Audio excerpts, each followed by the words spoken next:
చంద్రబాబు నాయుడు గారు ముఖ్యమంత్రి అయిన తర్వాత మనకు పోలవరం ప్రాజెక్టు నేషనల్ ప్రాజెక్టుగా చేసిన తర్వాత కూడా 3 ఏళ్లుగా వస్తా ఉంది. ఈ 3 ఏళ్ల కాలంలో చంద్రబాబు నాయుడు గారు ఖర్చు పెట్టింది ఎంత అంటే కేవలం 3,300 కోట్ల రూపాయలు మాత్రమే ఖర్చు పెట్టారని చెప్పుకునే దానికి సిగ్గుపడాలి అధ్యక్ష. ఇదే చంద్రబాబు నాయుడు గారు మాట్లాడుతూ మధుకాన్ కన్స్ట్రక్షన్ కు సంబంధించిన నామా నాగేశ్వరరావు గారు వాళ్ళ పార్టీకి చెందిన ఎంపీ అధ్యక్ష, అదే మధుకాన్ నాగేశ్వరరావు గారు పోలవరం హెడ్ వర్క్స్ లో కేవలం 110 కోట్ల రూపాయలు మాత్రమే వర్కులు చేశారని చెప్పి అదే మధుకాన్ నాగేశ్వరరావు గారు ఆ దివంగత నేత రాజశేఖర రెడ్డి గారు చనిపోయిన తర్వాత అధ్యక్ష 28/9/2009లో బ్యాకౌట్ అయ్యారు అధ్యక్ష. ఆ మధుకాన్ నాగేశ్వరరావు గారు చంద్రబాబు నాయుడు గారు ఎంపీ అన్న సంగతి ఆయన చెప్పడు. అదేవిధంగా ఇదే చంద్రబాబు నాయుడు గారు మద్దతిచ్చిన కిరణ్ కుమార్ రెడ్డి కాంగ్రెస్ సర్కార్, తెలుగుదేశం మద్దతిచ్చిన సర్కార్, తెలుగు కాంగ్రెస్ సర్కార్ ఇదే చట్టసభలో అధ్యక్ష 294 మెజారిటీ ఉన్న ఎమ్మెల్యేలలో హాఫ్ వే మార్క్ 148 మంది. ఆ 148 మంది హాఫ్ వే మార్క్ లో ఆ రోజు అవిశ్వాస తీర్మానం పెట్టినప్పుడు ఇదే చంద్రబాబు నాయుడు గారు విప్ జారీ చేసి కిరణ్ కుమార్ సర్కార్ను కాపాడారు కాబట్టి కిరణ్ కుమార్ సర్కార్ 146తో అంటే 2 షార్ట్ ఆఫ్ మెజారిటీ 148కు 146 వచ్చినా కూడా కిరణ్ కుమార్ సర్కార్ నిలబడిందనంటే దానికి కారణం చంద్రబాబు నాయుడు గారు విప్పు జారీ చేసి కిరణ్ సర్కార్ను కాపాడారు కాబట్టి అది జరిగిందన్న సంగతి కన్వీనియంట్ గా చంద్రబాబు నాయుడు గారు మర్చిపోతారు అధ్యక్ష. అదేవిధంగా అధ్యక్ష ఇదే పోలవరం ప్రాజెక్టుకు సంబంధించి చంద్రబాబు నాయుడు గారు అంటారు, ఇదే పోలవరం ప్రాజెక్టుకు సంబంధించి నీతి ఆయోగ్ చెప్పింది కాబట్టి కేంద్ర ప్రభుత్వం ఈయనకి ఇచ్చేసింది అని అంటున్నారు. నేను అడుగుతా ఉన్నా ఇదే చంద్రబాబు నాయుడు గారిని, అయ్యా ఇది అరుణ్ జైట్లీ గారు ఇచ్చిన ప్రెస్ నోట్, అరుణ్ జైట్లీ గారు ఇచ్చిన ప్రెస్ నోట్ లో చూస్తే అరుణ్ జైట్లీ గారు అన్న మాట government of India has agreed to the states request for the execution of the Polavaram project. State request చేస్తే అరుణ్ జైట్లీ గారు ఇచ్చినారు అని చెప్పి government of India is accepted అని చెప్పి అరుణ్ జైట్లీ గారు చెప్పారు.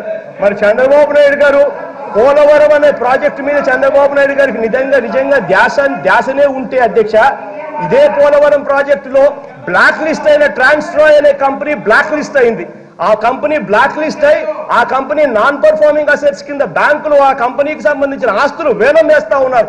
470 కోట్ల రూపాయలకు వేలం వేస్తూ బ్యాంకులు నాన్ పర్ఫార్మింగ్ అసెట్ కింద ట్రాన్స్ట్రాయ్ అనే కంపెనీ ఆస్తులను పెడితే ఇదే చంద్రబాబు నాయుడు గారు ఆ ట్రాన్స్ట్రాయ్ అనే కంపెనీని తీసేయకుండా ఆ కంపెనీని తీసేసి కొత్త కంపెనీ కొత్త కాంట్రాక్టులు పిలిస్తే కొత్త టెండర్లు పిలిస్తే ఆ రోజుకి ఈ రోజుకి సిమెంట్ ధర తగ్గింది, స్టీల్ దగ్గర తగ్గింది, డీజిల్ ధర తగ్గింది, పెట్రోల్ ధర తగ్గింది.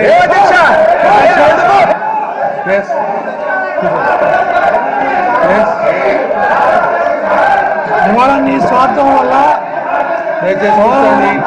పనులు రాజశేఖర రెడ్డి గారి ప్రభుత్వ హయాంలో ప్రీ క్లోజ్ అయినాయి.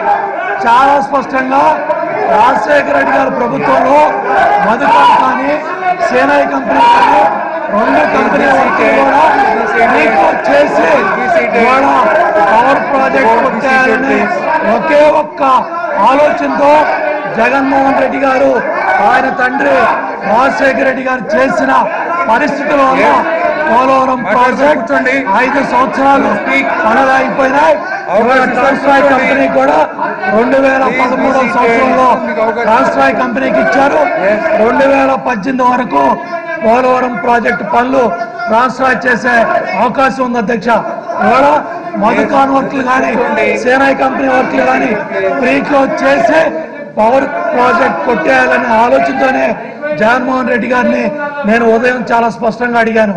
ఉత్తర కుమారుడిలాగా మాట్లాడకుండా పొద్దున నోరు తెరవలేదు అధ్యక్ష, పొద్దున్న నోరు తెరవలేదు అధ్యక్ష, నోరు తెరవకుండా ఇవాళ ఉత్తర కుమార్ ప్రయోగాలు కలుగుతా ఉన్నాడు. ఆ రోజు అధ్యక్ష చంద్రబాబు నాయుడు గారు చాలా స్పష్టంగా రాజశేఖర రెడ్డి గారు చెప్పారు అధ్యక్ష, చాలా స్పష్టంగా అధ్యక్ష పోలవరం ప్రాజెక్ట్ 5 సంవత్సరాల్లో పూర్తి చేస్తే అధ్యక్ష పోలవరం ప్రాజెక్ట్ 5 సంవత్సరాల్లో పూర్తి చేస్తే రాజశేఖర రెడ్డి గారికి అధ్యక్ష చాలా స్పష్టంగా మా నాయకుడు ఆ రోజు చెప్పాడు అధ్యక్ష. రాజశేఖర రెడ్డి గారు మాట్లాడుతూ ఉంటే పోలవరం ప్రాజెక్ట్ 5 సంవత్సరాల్లో పూర్తి చేస్తే ఈ అసెంబ్లీలో నీకు సన్మానం చేస్తానని చెప్పి మా నాయకుడు ప్రతిపక్ష నాయకుడిగా ఉన్నప్పుడు రాజశేఖర రెడ్డి గారికి ఆ రోజు సవాల్ చేశారు అధ్యక్ష. నేను చాలా స్పష్టంగా చెప్తున్నాను అధ్యక్ష, పవర్ ప్రాజెక్ట్ కొట్టేయాలనే ఉద్దేశంతో ఇతని స్వార్థం వల్ల రాజశేఖర రెడ్డి గారు ఆ ప్రాజెక్టులు ప్రీక్లోజ్ చేసి అధ్యక్ష ఒకటే అధ్యక్ష 1000 కోట్లు కొట్టేయాలి, పవర్ ప్రాజెక్ట్ కొట్టేయాలి ఆ ఉద్దేశంతోనే ప్రీక్లోజ్ చేయటం వల్ల 5 సంవత్సరాలు రోసీ గారు అధ్యక్ష ఈ భాగవతం అంతా చూసి ఆ టెండర్లని క్యాన్సిల్ చేయటం కానీ వాయిదా వేయటం కానీ 2 సంవత్సరాలు రోసీ గారి టైంలో టెండర్లు ముందుకెళ్ళలేదు అధ్యక్ష. 2013 సంవత్సరంలో అది కూడా పోటీలో టెండర్లో స్పష్టంగా ట్రాన్స్ట్రాక్ వచ్చిన తర్వాత 2018 దాకా పనులు చేసే అవకాశం ఉంటే ఈ పెద్ద మనిషి ఎందుకు క్యాన్సిల్ చేయలేదు, ఎందుకు ప్రీక్లోజ్ చేయలేదు, ఎందుకు అంటే ఆల్రెడీ మధుకాను సేనాయి కంపెనీ కేసులన్నీ కూడా కోర్టుల్లో ఉన్నాయి అధ్యక్ష. మళ్ళీ ట్రాన్స్ఫర్ కంపెనీలు మేము రద్దు చేస్తే ఈ కోర్టుల చుట్టూ తిరుగుతూ ఉంటే ఈ 5 సంవత్సరాలు పోలవరం ప్రాజెక్టు పనులు అవ్వకూడదు అధ్యక్ష.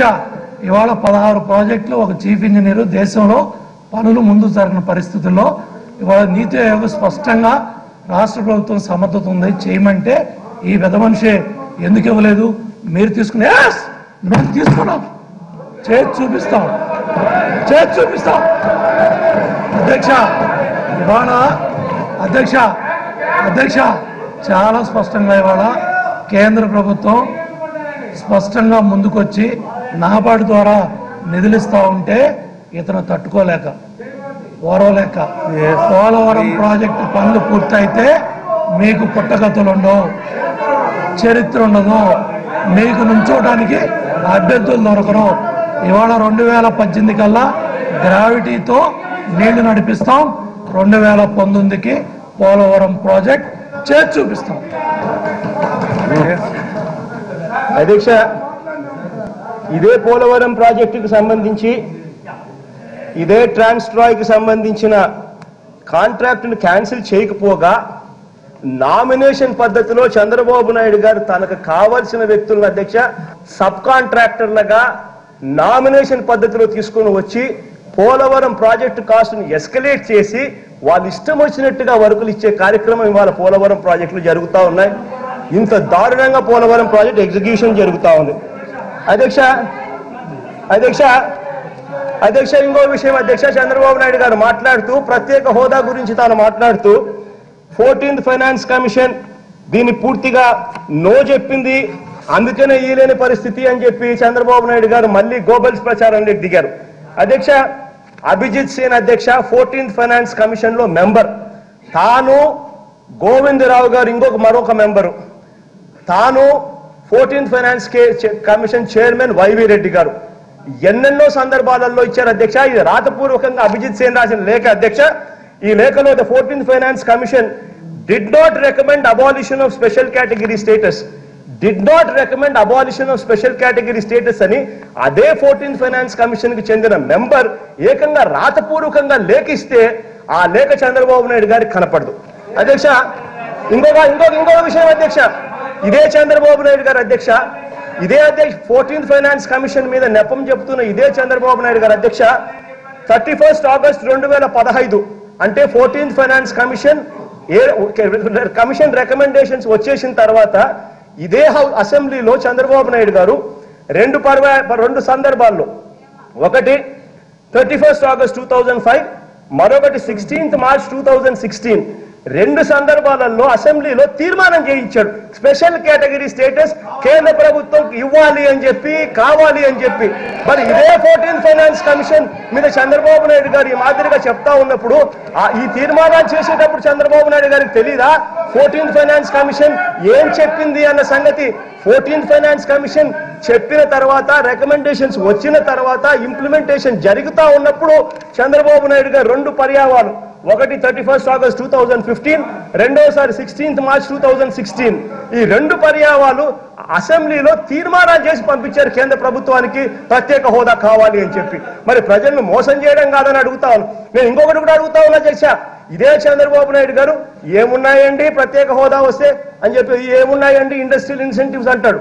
ఇదే చంద్రబాబు నాయుడు గారు నేను అడుగుతా ఉన్నా, ఇదే చంద్రబాబు నాయుడు గారు మోడీ గారిని పక్కన పెట్టుకొని, నేను వీడియో రికార్డింగ్ కూడా కావాలంటే ప్లే చేసి చూపిస్తా. ఇక్కడే చంద్రబాబు నాయుడు గారు అన్న మాట, ప్రత్యేక హోదా అన్నది 15 సంవత్సరాలు కావాలి, కారణం ఏ పరిశ్రమ కట్టాలన్నా 2-3 సంవత్సరాలు పడుతుంది, అటువంటిది 2-3 సంవత్సరాలు పడుతుంది, అటువంటిది 5 సంవత్సరాలలో ప్రత్యేక హోదా అన్నది ఆగిపోతే అభివృద్ధి అన్నది ఆగిపోతుంది, కాబట్టి 15 సంవత్సరాలు ప్రత్యేక హోదా కావాలి అని ఇదే చంద్రబాబు నాయుడు గారు నరేంద్ర మోడీ గారిని పెట్టుకొని పక్కన మాట్లాడిన సందర్భం మర్చిపోతే ఎలా అధ్యక్ష?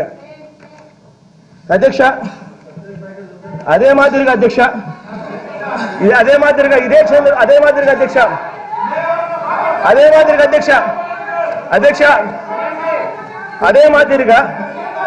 కేబినెట్ తీర్మానం అధ్యక్ష, కేబినెట్ తీర్మానం గురించి తను చంద్రబాబు నాయుడు గారు చెప్పుకొచ్చారు అధ్యక్ష.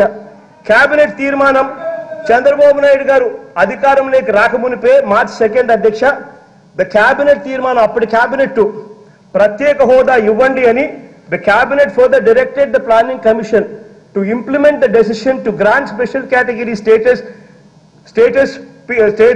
for a period of 5 years to the successive state of Andhra Pradesh comprising of 13 districts.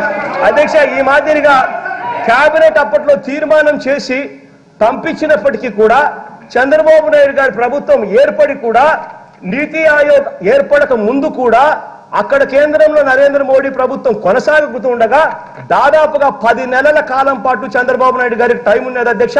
అప్పటికి ప్లానింగ్ కమిషన్ కు పంపించిన తర్వాత అయినా కూడా వీళ్ళు అసలు పట్టించుకున్న పాపాన పోలేదు, స్పెషల్ స్టేటస్ గురించి అడిగిన పాపాన కూడా పోలేదు అధ్యక్ష. ఒకవైపున వాస్తవాలు ఇట్లున్నాయి, నేను ఇదే అడుగుతున్నా ఇదే చంద్రబాబు నాయుడు గారు. మార్చి 2 గురించి చంద్రబాబు నాయుడు గారు ఏదేదో చెప్పుకొచ్చాడు, చెప్పేది ఒకటే అడుగుతున్నా. మరి అదే మార్చి 2కి సంబంధించిన కేబినెట్, అదే మార్చి 2కి సంబంధించిన కేబినెట్ మీటింగ్ లో ఏకంగా ప్రత్యేక హోదా ఇవ్వండి అని చెప్పి తీర్మానం చేసి ప్లానింగ్ కమిషన్ కు ఉత్తర్వులు జారీ చేసిన తర్వాత ఇది ఎందుకు ఇవ్వలేదు అని చంద్రబాబు నాయుడు గారికి కనపడడం లేదని అడుగుతా ఉన్నా నేను. ఏకంగా కేబినెట్ లో తీర్మానం చేసిన తర్వాత, పంపించిన తర్వాత, ఉత్తర్వులు జారీ చేసిన తర్వాత అది ఇవ్వాల. ఇదే చంద్రబాబు నాయుడు గారు ఇంకొకటి అన్నారు, పోలవరం ముంపు మండలాలకు సంబంధించి ఆయన ఏదో చాలా కష్టపడ్డాడని, ఆ ముంపు మండలాలు ఆంధ్ర రాష్ట్రానికి రావడానికి ఆయన ఏదో చాలా కృషి చేశాడన్నట్టుగా చాలా గొప్పలు చెప్తున్నాడు అధ్యక్ష. అదే మార్చి 2కి